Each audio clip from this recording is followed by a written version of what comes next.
Olá, eu sou Literatura para a Vida, falando sobre literatura, sobre vida e as conexões e reflexões que nós observamos e que obtemos pelo hábito da leitura.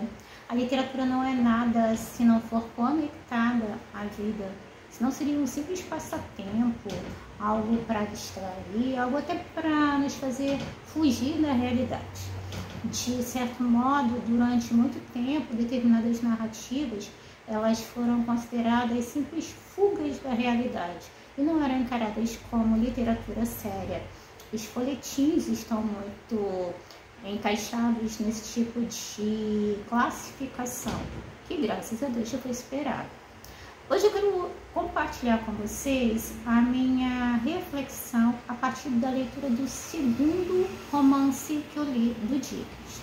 Anos atrás, eu li nessa edição super bonitinha aqui, mas não tão confortável porque é pocket, né?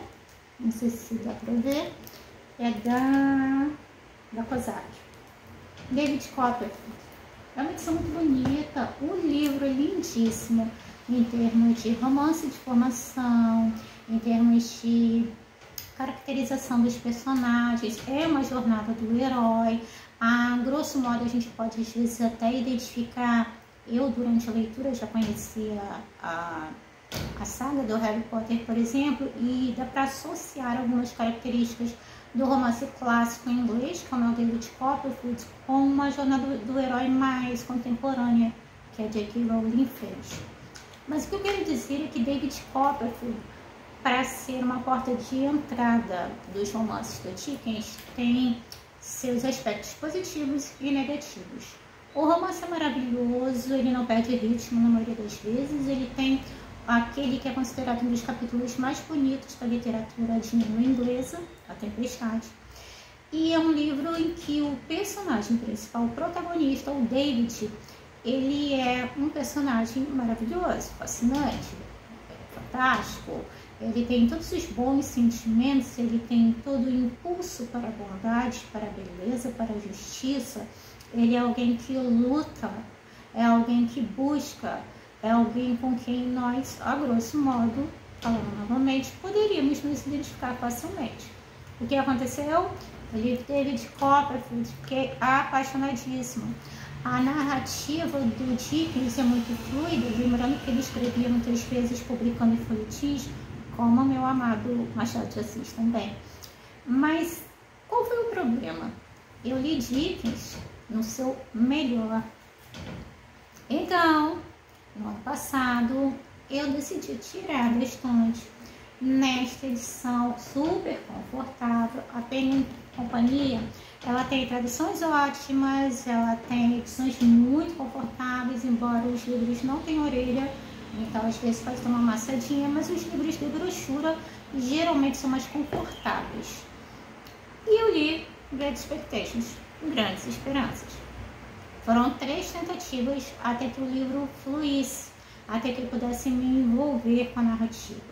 Grandes Esperanças é uma espécie de extremo oposto de David Copperfield.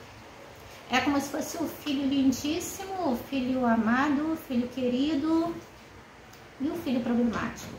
O filho feio, o filho com defeitos, o filho que peca ou o filho que comete erros bastante graves.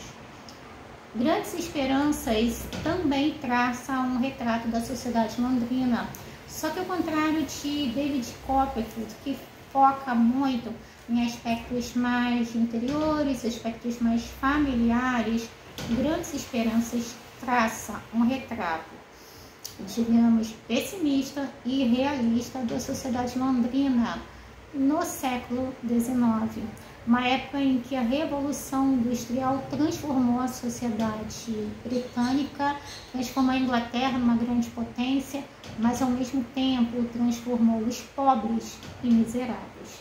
Alguns dos grandes personagens desse livro, eles circulam em determinados ambientes que são extremamente difíceis de acompanhar. Condenados por dívidas, condenados por assassinatos, condenados por todos os tipos, presos na prisão de Londres. Um dos personagens que se destacam aqui é justamente o auxiliar do que seria uma espécie de advogado de defesa. Só que um advogado de defesa que não é exatamente muito honesto, que vai por outros caminhos, que busca sempre o dinheiro e o desejo próprio, não é? O interesse próprio. O assistente dele aparentemente seria nesse sentido, mas quando a gente começa a conhecer o personagem, percebe que ele tem uma segunda vida e que essa vida é muito mais interessante. Então, esse auxiliar, ele é provavelmente um dos personagens mais interessantes que eu já conheci, um dos personagens mais fascinantes da literatura. Ao redor do personagem principal está ele, está a Stella, que seria a grande paixão do Pip, o personagem principal, que é um menino órfão que ao mesmo tempo recebe, depois de determinadas situações, depois de sofrer muito com uma irmã dele que é terrível, mas tinha um cunhado que era maravilhoso, ele recebe a notícia de que foi escolhido para ser herdeiro de grandes esperanças. O termo grandes esperanças aqui está relacionado ao fato de que é alguém que vai herdar dinheiro, vai herdar ações, vai herdar propriedade, alguém que no futuro será muito poderoso em alguns aspectos por conta disso. No final do primeiro tomo do livro, ele é dividido em 3 partes, o Pip vai para Londres. E aí começa toda a trajetória dele, onde ele conhece esse advogado de defesa, que ao mesmo tempo é administrador de uma série de coisas e que vai administrando a mesada que o Pip recebe e também vai alojá-lo em determinado lugar, onde ele conhece um dos seus melhores amigos, que também é um personagem muito melhor do que o Pip. No segundo tomo, que foi realmente o que me segurou no livro, porque o primeiro me pareceu extremamente arrastado, foi justamente a caracterização de determinados personagens. O amigo do Pip, ele tem uma família muito estranha. E aparentemente ele seria condenado, digamos assim, ele seria predestinado a repetir os erros do pai. Mas não, ele quebra esse ritmo, ele quebra essa questão de toda a minha família foi assim, eu tenho que ser desse modo também.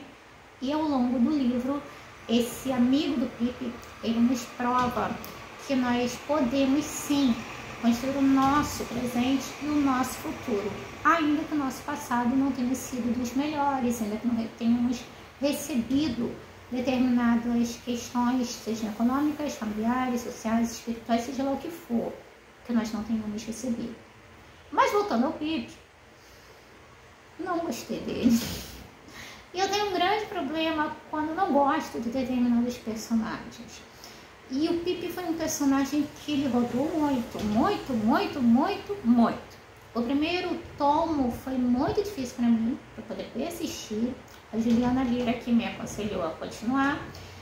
Passei para o segundo, que a caracterização dos personagens foi muito interessante e a essência humana, o caráter humano é uma das coisas que mais me atraem na leitura de romances, principalmente clássicos.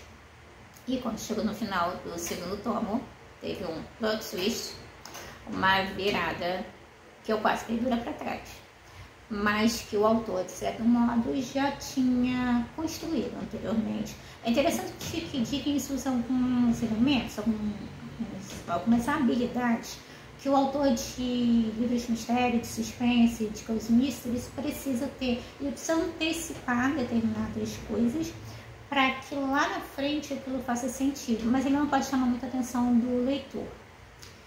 E quando chega a última parte, a mais triste, a mais sofrida, porque este é um livro sobre a redenção humana.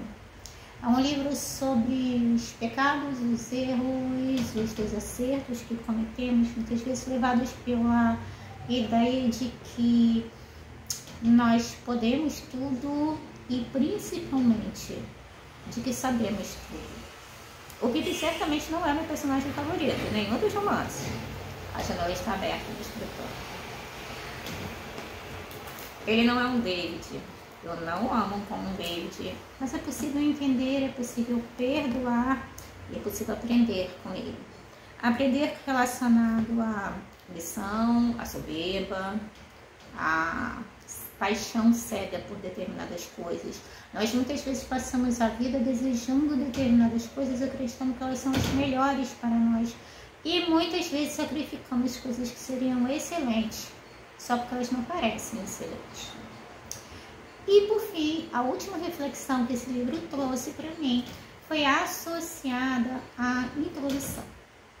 Eu tenho por hábito não ler as introduções, principalmente quando são livros da Penguin ou da Azahar. Agora, por exemplo, estou participando do projeto de leitura do Grupo Memórias de um Leitor, e um dos livros que elegi, o livro de janeiro, ele tem uma introdução muito boa da Azahar. Mas acontece que geralmente essas introduções têm spoilers. Qual é o problema do spoiler? Tem muita gente que não se preocupa. Mas quando eu quero ler um romance, principalmente de um autor que eu acho muito interessante, eu quero mergulhar. Então o que eu faço? Eu pulo a introdução, pulo qualquer texto de apoio e sigo em frente. Sigo em frente no sentido de permanecer envolvida com a história. E a partir do momento em que eu estou envolvida com a história, aí sim, eu prossigo por todo o livro, e quando eu volto, a ideia é principalmente compreender todos os pontos que ficaram soltos.